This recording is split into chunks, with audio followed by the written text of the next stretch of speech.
The following is a hoop ball presentation.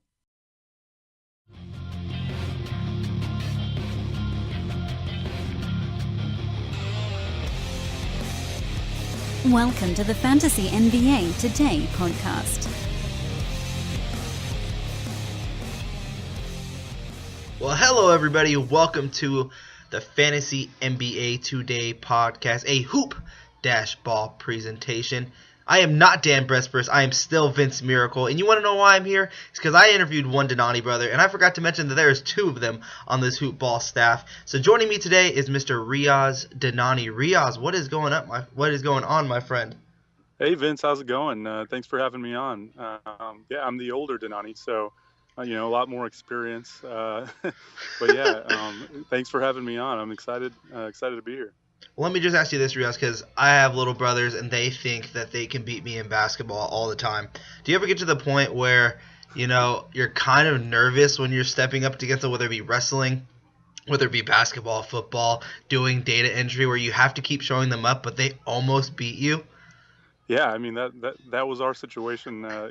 Zane's about 6 years younger than me, so I had some years on him there for a while. But then once I got into college and he was in high school, he started catching up.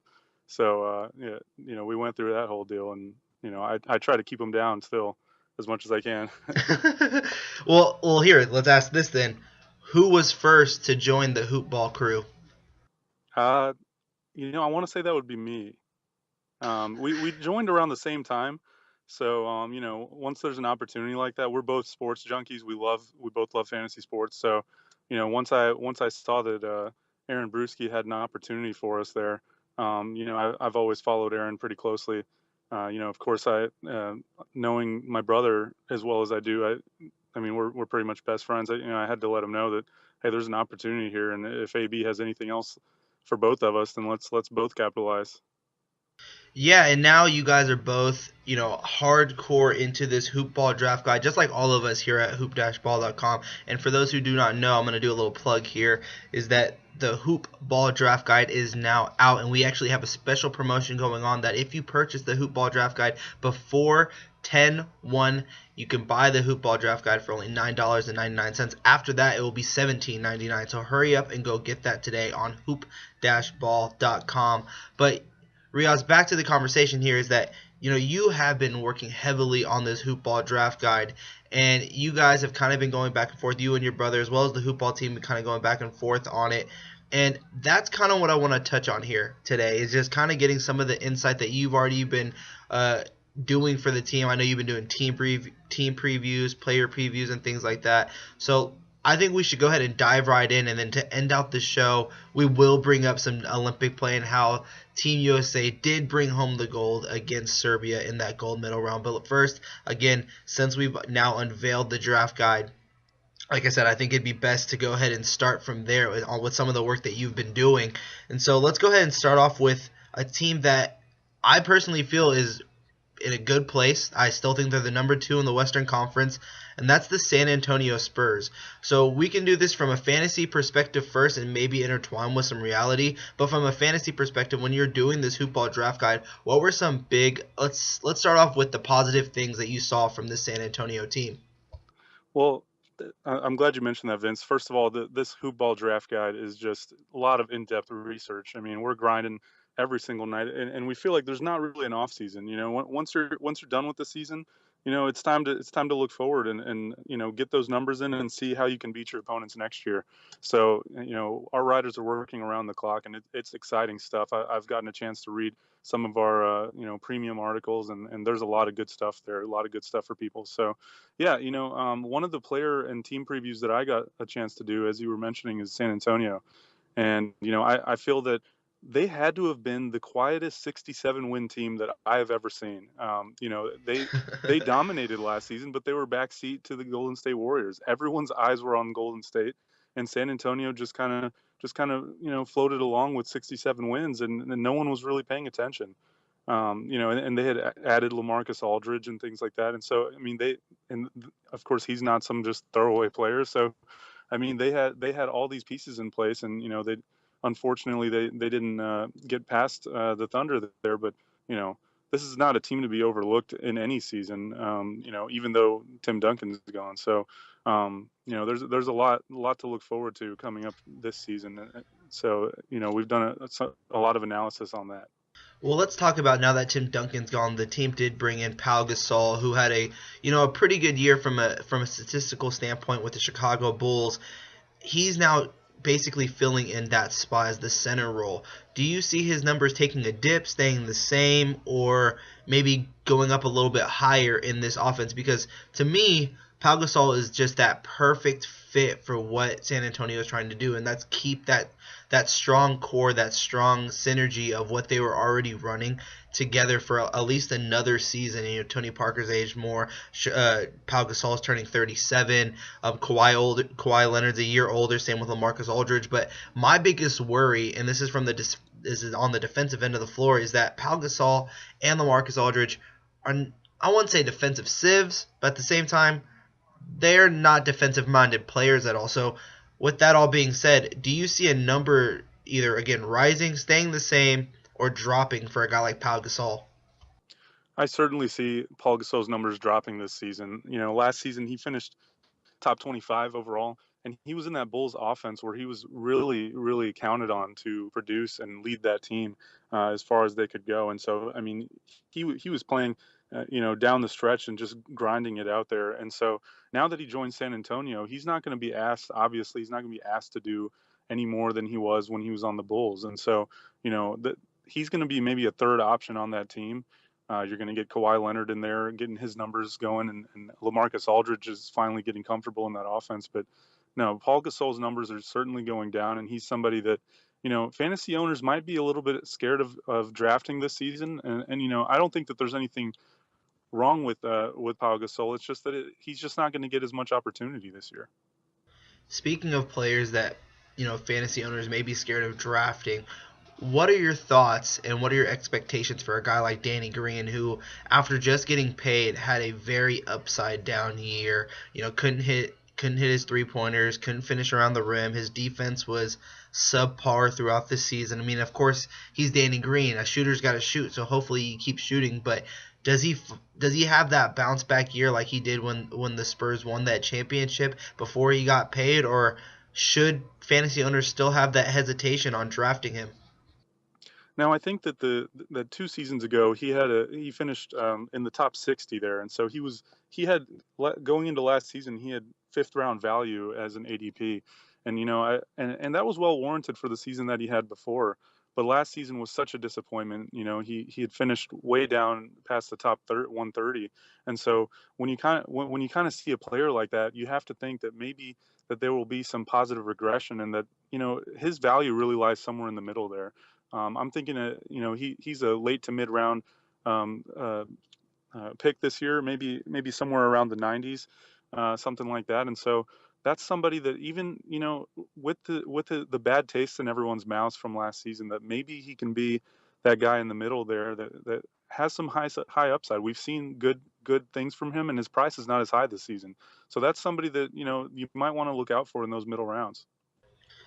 I don't want to give too much away on this team because I do want this to continue to be teasers for you guys to want to go out and purchase this draft guy, because this is the analysis that you guys will be seeing and even more in depth while reading it on the Hoopball site. So again, go on hoop-ball.com, go buy that draft guide right now. There's a special going on for $9.99. Still sticking with the Spurs though, is there anyone on this team?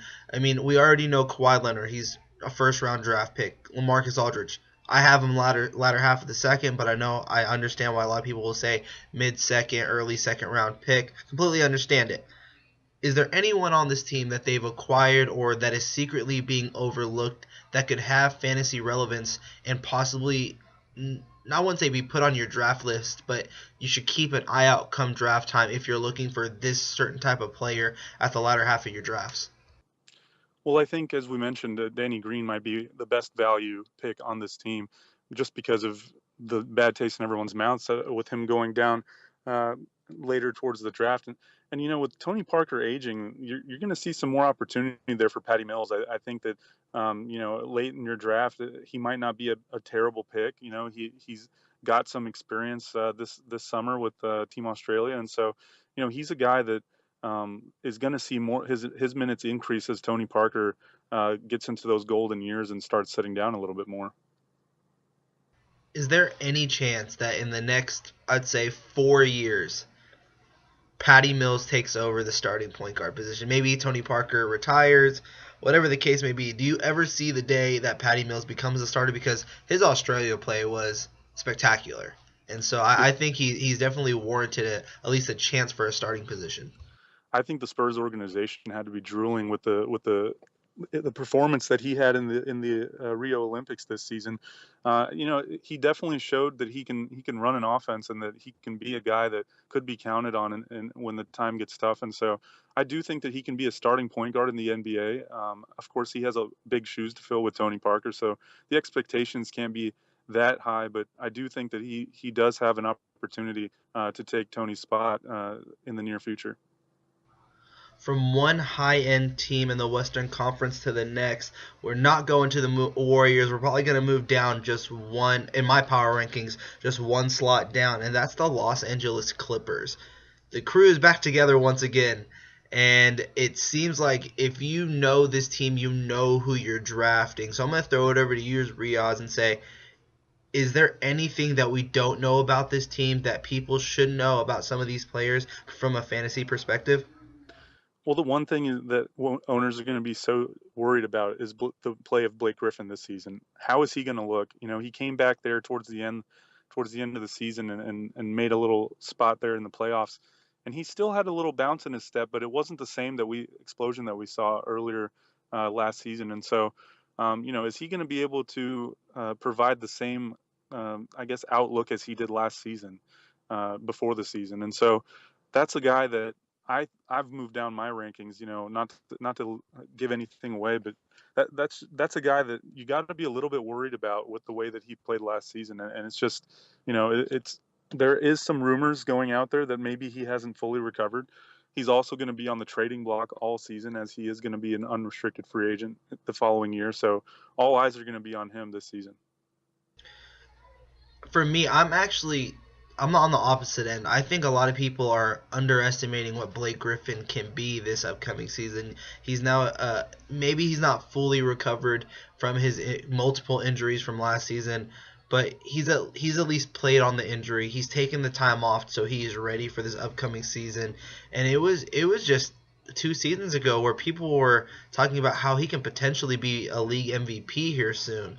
Now, I'm not saying that's going to happen. I'm not saying he's going to have that type of season. What I am saying, though, is that he is a good passer. He has been showing his versatility on the offensive end of the floor, trying to do those mid jumpers, the back-to-the-basket game, and, of course, he's still athletic. Are you expecting a huge drop-off from his numbers, or is it more of the fact that you just have to be cautious with a guy like Blake Griffin and his injury history from last season? If he's 100% healthy, then I don't expect any drop off in his numbers. I'm basically, my label for him is high risk, high reward. I think that, if you're going that route, you're expecting the numbers that he has put up in the past, and there's nothing wrong with that. If he's 100% healthy, then he'll definitely be able to provide that. It's just when you see players come off an injury the following season, it's one of those things where you're just not sure. And when you're investing a high pick like that, you want to invest it in somebody that you're a little bit more sure about from their injury history. We already know what we're going to get from Chris Paul. Everyone knows what to expect from DeAndre Jordan. My biggest question now for this team comes from that wing position. And because, like I said, also I didn't bring up the fact that everyone knows what to expect from J.J. Redick. He shoots threes, guys. But from that small forward spot, Wesley Johnson, is Paul Pierce coming back? That's been the word that he wants to come back one more year for the Clippers. I don't know if that's been official yet, but I know that's been the word around the league or around the news feed here. But what are your expectations from the Clippers small forward position? If you had to choose someone that's going to be at least relevant and can be on and off the waivers. My top pick out of those choices is going to be Wes Johnson, just because of his versatility. And I always go back to saying Wes Johnson lines, meaning he can get you decent percentages both from the field and from the free throw line. He can get you 1 3-pointer, 8 points, 3 rebounds, 2 assists, a steal, and a block with very little turnovers. That's my choice for if I had to choose a small forward from that team. That's the one who's going to have the most fantasy relevance. What about you? Vince, I'd have to agree with you. Right now, Paul Pierce's status is kind of up in the air. He hasn't come out and guaranteed that he's coming back this season. It's kind of up in the air, and I think that he will end up coming back, but he's not somebody that you want to look at for fantasy relevance. I mean, he finished outside of the top 150 last season, and he's just going to get a lot of resting minutes, and the veteran that's kind of in that twilight year. So he's definitely not somebody that is on anybody's fantasy radars, even in the deepest of leagues. Wesley Johnson, though, I wouldn't call him somebody that you're targeting towards the end of the draft, but if you had to pick a small forward on the Clippers, it has to be Wesley Johnson, because he's going to get all the opportunity that he can. You're going to see him getting over 20 minutes per game this season, and so that's somebody that could be looking forward to. And maybe the Clippers will bring in somebody. They recently just signed Allen Anderson uh, last week, and so that's somebody that is going to also get some rotational play at the wing position, and so that's just kind of the situation with the Clippers right now. That's just their weakest spot, and so there's not a lot to be said there. And whoever that person will be the fifth option on offense. And so I'm steering clear of the small forward position from the Clippers this season. I am as well, but I know that's been a big question of what are the Clippers going to do, mainly from a reality perspective. But whenever I get asked about the Clippers, that's the biggest thing that comes up is what are they going to do at the small forward spot? The other question, and I don't think we need to harp on it too much, but is Austin Rivers going to be good this year? That's always another question. Is his dad going to play him? I'm going to kind of lean toward you have Chris Paul on your team, so it shouldn't even matter about Austin Rivers' minutes at all. Yeah, no, I know what you mean. I mean, he did have his moments in the playoffs last season, especially when Chris Paul went down. But no, Chris Paul is one of those guys that he's finished in the top 10 for the last 6 seasons in fantasy, and so he's just your rock there at that position. And so Austin Rivers will always take a back seat to Chris Paul. And so even if Chris Paul were to go down, of course, Austin Rivers would be the first guy off the waiver wire that everyone would go dive to. But still, you're just not going to see the same value that you would see with a superstar like that. So no, he's just somebody that I wouldn't be taking my chance on. He's not even a good handcuff, to be honest. He's For definitely Chris not. Paul. You know what it is though, is that ever since he got that big old black eye during the middle of a basketball game and came back to still play, everyone fell in love with him. Austin Rivers is a bad boy. He needs minutes. And I'm like, stop it. You have Chris Paul on your team. What are you talking about? So let's move on. Let's move on here, Riaz, to the team that I feel is the best of the bunch. I think I saved this team. I call it the best for last for this segment, and it's the Toronto Raptors. We moved out east, and I think that I like this team the most just because of what they were last season. The fact that my boy Bismack Biyombo is not on the team no more, but they've picked up guys like, I believe, Jared Sullinger is now on this team. They have Kyle Lowry, who's still a dominant point guard at his position. You got DeMar DeRozan, who just can't hit three-pointers. What is your outlook on a team like the Toronto Raptors going into this next season? I think that they really kept the status quo in this offseason. Of course, the big question was, are they going to sign DeMar DeRozan? If they were going to keep him for, the future and as their franchise player. And, they ended up remaining, keeping DeMar DeRozan, but they just kept the status quo. And so I feel like some teams in the East have eclipsed them. I feel like the Boston Celtics have jumped up there now. And so um, I feel like they overachieved a little bit last season. And so this is going to be an interesting season to see if they can get back to where they were. They're not going to have that defensive presence inside like they did with my man Bed Bath and Biyombo there. So it's going to be Bed interesting Bath to and see. Biyombo. I love it. Was my fantasy team name there last year in the playoffs.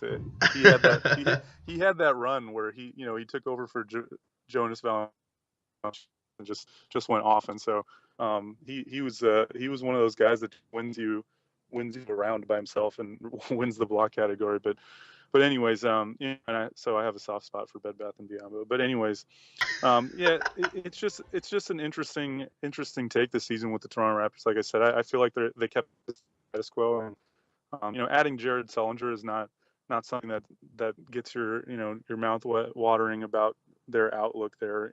He's going to be a guy that can go in there and maybe get you, 9 points and 9 rebounds or something like that, and flirt with a double double here and there, and he'll be a good rotational player for them. But I don't think that they didn't add anything that's going to jump them ahead of the Cavaliers, and I do think that the Celtics have eclipsed them now. So.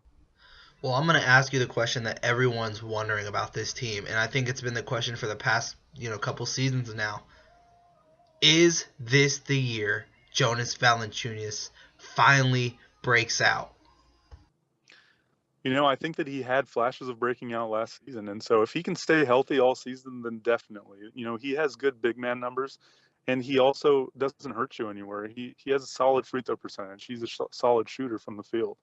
He doesn't turn over the ball very much, and he also helps out of course, with the big man stats. And so that's a guy that if he can just keep his numbers that he was going with last season and not get hurt there. He was out there for about a month, with that hand injury last season. And so if he can put two and two together and just stay healthy, then definitely I think in fantasy he can break out and be an important cog there, especially in that center position where you have a lot of bad free throw shooting. So Jonas Valanciunas should definitely be on the radar there in the higher mid rounds.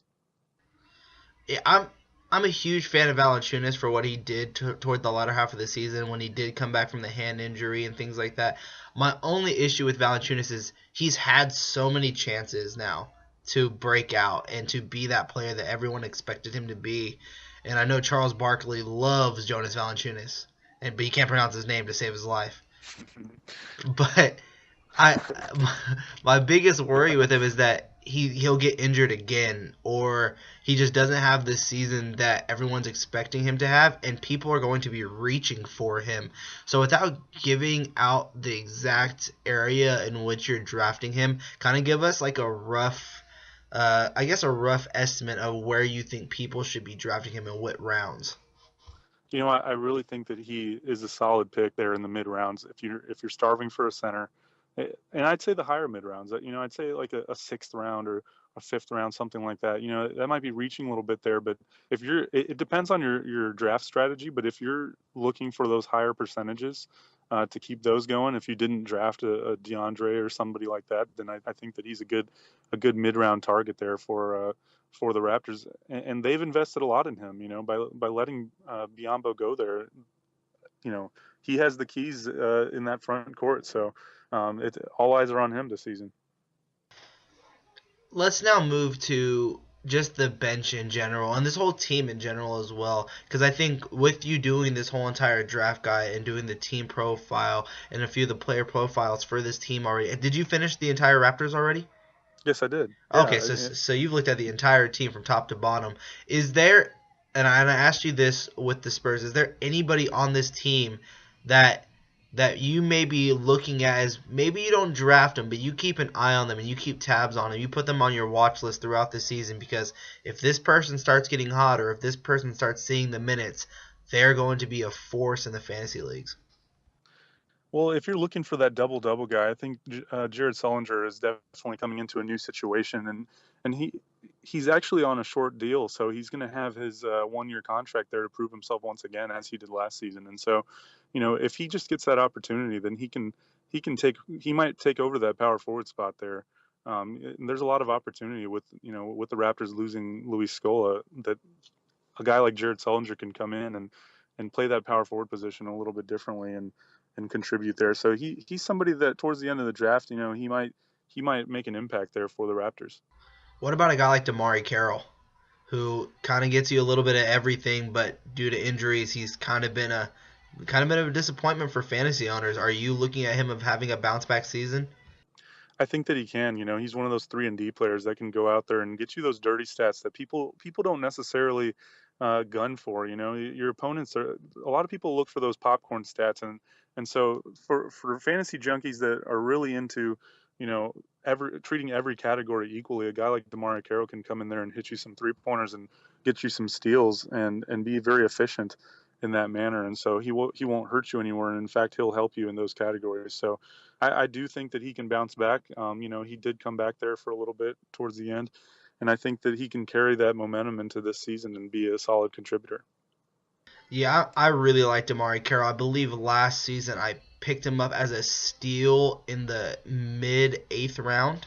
I think he slid that far down. Yeah, that was great value. Yeah, and so I got a steal there, and my biggest disappointment was the fact it was injuries. But when he's healthy and he's knocking down that 3-point shot, he's getting to the free throw line, he does get you those 1 or 2 assists as well as the steals, and he's a low turnover guy. And that's what you have to love about a guy like DeMario Carroll, is that he basically is what Danny Green could be, but I think you can get more rebounds out of DeMario Carroll. And when I brought that first question up to you, is there anyone on your overview of this entire team of where you think that they can have either a breakout season, you have to keep on your watch list? For me, that guy is DeMario Carroll, because I think after what happened last season, he's fallen in a lot of people's drafting lists and possibly even off. I don't think it's off the drafting board, but basically at the end of people's drafting boards. And that, I think, could be a steal if you want to get him at the latter half of your drafts, especially if you need a wing who can do a little bit of everything for you. All right, Riaz, that is our complete look at your half of the Hoop Ball Draft Guide. I want to again tell everyone to go on hoop-ball.com and go purchase that draft guide today. You get all of this in-depth analysis and more. Right now, we have a promo going on where if you purchase this until 10/1, if you purchase it all the way up until 10/1, the draft guide is only $9.99. After 10/1, the draft guide bumps up to $17.99. So you definitely want to go out and get it today and get all this great in-depth analysis. But before I let you go, Riaz, here, I have to ask you, Team USA finally brought home the gold medal. Was there anything there that kind of worried you at all, or were you kind of like, they're just playing around in the preliminary rounds, this is where Team USA takes it, and that's exactly what they did? It seems like they flipped a switch there, in those last 3 games of the preliminary round. I believe their margin of victory was something like 16 points, and then in the 3 rounds in the actual tournament, there they quadrupled that to 64. So, they flipped a switch definitely. I think they were kind of searching for, a leader in that locker room other than Carmelo Anthony, and so I think Kevin Durant really stepped up and took it on himself to just get in there and go dominate the ball and just do what he can do. I think that the team was a little bit uncomfortable to start. To start out, I believe there was 10 new Olympians on the roster there, and so that having that shorter 3-point line and I guess a different style of ball, I feel like it took them a little while to get acclimated to that. And so once they got comfortable together and had a floor general there with Kevin Durant, and I think things just went a little bit more smoother. And so you definitely saw that more towards the end there, and especially against Serbia. It was basically a party at halftime. Yeah, I think what happened is their defense, they didn't throw too much effort at most times during the preliminary matches, and then when it got to the tournament, they really just turned it up. And honestly, I brought it up in the last show with your brother. In that third quarter, in that very first game of the tournament, DeMarcus Cousins in that third quarter really showed that prowess that he had, and I think it kind of just ramped up Team USA, like, okay, we're going to play at this level now. And then, of course, he struggled in Game 2 and then Game 3. DeMarcus Cousins played really well, and I'm in Sacramento, so, of course, I had to keep my eye on that. But Kevin Durant, you brought him up, and, he was amazing as well. I made the joke of the fact that he was eating too many Butterfingers before going out of the game for how much he kept losing the ball. And ever since I made that joke, he's basically telling me to shut up, because he found a way to put that ball in the hole, and he was just smooth. He was the Durantula out there. And so I completely agree with you that this team was looking for a leader other than Carmelo Anthony, and they got it. But, I got to bring up this too, and I have to get your thoughts on this because I think it's kind of funny, is there's this whole entire debate going on right now, especially on ESPN. If you don't watch First Take, good for you. If you do watch First Take, well, you're stuck in my world because I can't seem to turn it off. But there's this growing conversation that Carmelo Anthony is completely fine if he retires without a ring because he has those 3 gold medals. Do you think that means he doesn't care about this NBA season because now he's okay with his 3 gold medals? No, he definitely cares. He wants to win badly, and he can hide that all he wants to, but getting an NBA championship is what all of these players dream of. And Charles Barkley, he ended up winning, gold medal there, and Carmelo has 3 of them. But that conversation never happens. When you're debating with your friends about who's better between Kobe and LeBron and Michael Jordan, nobody ever mentions how many gold medals that they won. And that's not to take away anything about a gold medal, but it's just not something that everyone is, that comes into conversation very often. What he did what Carmelo did for USA basketball and Team USA, that doesn't go unnoticed, and how he played at Syracuse. But in the NBA, he has been seen as one of those, ball dominating players that just can't seem to find a way to win. And so you're seeing him when he's surrounded by talent playing much, much better. And so he needs to develop into a ball sharer and a pass first guy at times when the situation calls for it. And so he needs to be on a team that can, I guess, accommodate his skills. And so his fit with the New York Knicks right now is it's just not there. Maybe we'll get to a little bit of the Eastern Conference teams on our next show. But last question on Carmelo, then I'll wrap it up here. Do you think he is a Hall of Famer? I do not. I do not think he's a Hall of Famer, and that's a very interesting question. And like we said, for basketball, for what he did for Team USA, that doesn't go unnoticed, and what he did with Syracuse. But I don't believe that he should be a Hall of Famer right now. Is He Chris needs an Paul a NBA Hall of championship. Famer? Is Chris Paul a Hall of Famer? Not yet. No, he needs to earn that. He either needs to earn a ring or he needs to climb the charts on the assist and steals list, which he is. But the book hasn't been written yet on those guys. They still have a chance. Yeah, I agree with you. I just that conversation always draws me to ask that question because everyone always says they don't think that Carmelo is a Hall of Famer, and then they'll say Chris Paul is, but yet Carmelo's actually went further in the playoffs than Chris Paul That's ever right. has. So I like to bring that conversation up. But that is our show, everyone. Riaz, let everyone out there who is listening know where they can find you online and see all of your amazing work. You can find me on Twitter at Riaz D. That's RIAZD, my last initial. And you can also find me on other social media, Instagram, RiazDH. Me and this other guy, we always debate, or we're always fighting for the Riaz D tag. There's a DJ Riaz D out there. So I'm not not the musical guy. I'm the sports guy. So if you find me on those mediums, then please give me a follow, and I'm out there to answer any questions that you have. I play all this fantasy sports, so I'm a junkie year round, and fantasy basketball is my first passion. So You guys can follow me on all social media platforms of @VMCenter. Be sure to follow Hoopball on Twitter of @HoopballTweets. Bookmark the site hoop-ball.com. Both those are symbols and not the actual words spelled out. Subscribe to this show on iTunes under the Kaza and Brew channel. Leave us a review and let us know what you think about the show. If you have us on Android and you do not have the iTunes store, you can get it by just downloading the Double Pod app. And if that's all still too hard for you, guess what, guys? We are on YouTube. Just type in Hoopball, look for the logo, and subscribe there, and you can listen to every single one of our shows every single week. And that is our show, so I will look forward to talking to Riaz again on Thursday and breaking down the Eastern Conference teams. So long, everyone.